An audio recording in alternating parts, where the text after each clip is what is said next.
Kauli ya Julio Kiwelo. Kauli ya Julio Kiwelo nimemsikia na mimi imeniumiza kwa mpenda soka.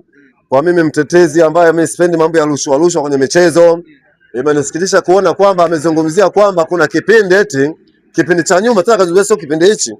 Kwa sababu kwenye utawala huu ambao toka mwekezaji alivyochukua hitima kaibeba mabegani, hatujaona mambo ya kimombo kama hayo. Na ndio maana sasa mashabiki tunatoka hadharani tunataka upangaji wa matokeo.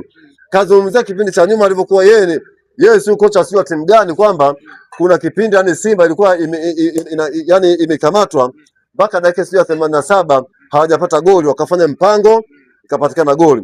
Hiyo ni upangaji wa matokeo. Jamhuri Kiwelo yani kama ulikuwa ufai kutoka hadharani kuzungumzia mambo kama anasaidia Simba yake. Ingekuwa Italia wewe jela. Anasaidia Simba yake, lakini ingekuwa Italia kama kina Gattuso wametokea ndani. Wewe unataka isaidia Simba yake? Hataki msaada namna hiyo, na ndio tunapiga kelele sana, na ndio tunatoa wachezaji quality. Wewe una Anicet Oula, una Libase Gueye, una Victor Osimhen, una Keleso Mark Galwa, Boya Masia, una Ibrahim Jabali. Jamani, nimalize mpaka mafulmeko ya pembeni. Kaachiwe. Atafu kaachiwe, tunabeki wa JKT Ruvu jamani.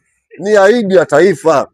Jamhuri Kiwelo, funga mdomo wako. Kuna vitu vingine haifai kuzungumza kwenye mitandao ya kijamii.